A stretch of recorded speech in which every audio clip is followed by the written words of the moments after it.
Trees tell us important, great stories. They tell us what season it is. They tell us how long they've lived.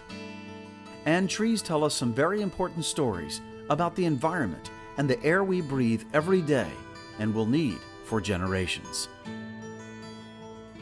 So this is a dendrometer band. It's basically like an elastic belt. Who wouldn't want that? That you put around the tree, and when you originally set it, you set it at 0. Then as the tree grows through the year, it expands. It is sequestering carbon from the atmosphere and changing that into actual biomass. Ann Wright has been studying trees and the atmosphere for several years as the coordinator of Life Science Education Outreach at VCU's Inger and Walter Rice Center for Environmental Studies and as an assistant professor in biology. Ann's work reveals a fascinating phenomenon. Cars and trees have far more of a symbiotic relationship than most people could have ever imagined. As more and more vehicles hit the road, using up billions of gallons of fossil fuel every day, they are also sending massive amounts of carbon dioxide into the atmosphere. Extensive research by climate scientists the world over shows that as more and more carbon dioxide is added to the atmosphere, it traps the heat from the sun within the atmosphere, creating a warming effect. Through all the haze, the results of this greenhouse effect are already becoming clear. The largest known contribution comes from the burning of fossil fuels, all those millions of cars, all those factories that release carbon dioxide into the atmosphere. Trees, which are still in abundance across the earth, are wonderful cleansing agents for carbon dioxide. It doesn't keep it within the tree per se. There's carbon dioxide in the atmosphere. Trees undergo photosynthesis when the leaves are out and they're cranking in the sunlight. And what it does is it actually takes in carbon dioxide from the atmosphere and turns that into a simple sugar, and that is incorporated into the biomass of the tree.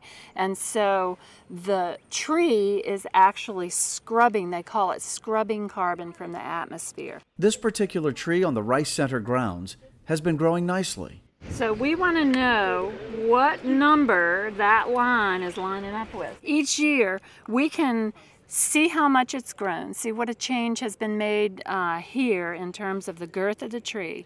Then we put that into an equation and we can actually tell by the poundage how much carbon has been taken out of the atmosphere, and then we can relate that to how much carbon your car emits on a yearly basis. And you can see how many trees you need to have growing at a certain rate to offset the amount of carbon that you're spitting out of your tailpipe of your car.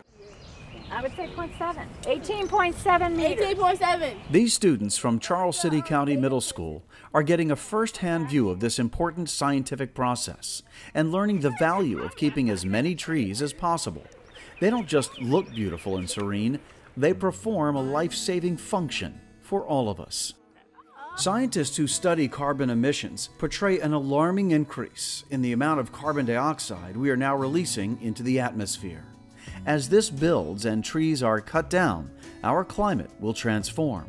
But as the world's population grows, development for housing, roads, and highways leads to massive deforestation. Without our precious trees, that carbon dioxide is released into our atmosphere, trapping the heat and transforming our climate. These trees are telling us an important story. We need more of them, and we need to do more to reduce our use of not just fossil fuels, but all manner of methane and fertilizers, which are also contributing to the greenhouse effect. Electric cars, reducing factory emissions, and on an individual scale, planting gardens that use plants native to the area where you live, like the Bayscapes Garden at the Science Museum of Virginia, can all have an effect. Bayscaping allows people to use native plants that are evolutionary fit to the environment here. We have about 14 different native species of plants here, that do a variety of things. One, they provide habitat for local birds and insects and other organisms. Two, they actually eliminate the use of pesticides and fertilizers and watering. Compare that to a lawn that has grasses. One has to water it, apply pesticides, and also apply fertilizers. They're very hard to kill, and the reason is because they don't need a lot of water. They're fit to this environment. They're used to this climate in the Mid-Atlantic region. That helps you reduce energy uses. And think about this. One of the problems is when people use gasoline-powered lawnmowers, they're burning fuel. That releases carbon dioxide into the atmosphere, which is a heat-trapping gas, which contributes to climate change. By using native plants, you eliminate all that use of energy. As the trees gather more carbon, they are telling us a very important story. As scientists study these trees and see how much carbon they are absorbing from the atmosphere, it is becoming clear that trees are a vital part of the solution to climate change. Don't you just love a tree? They're so solid, you know?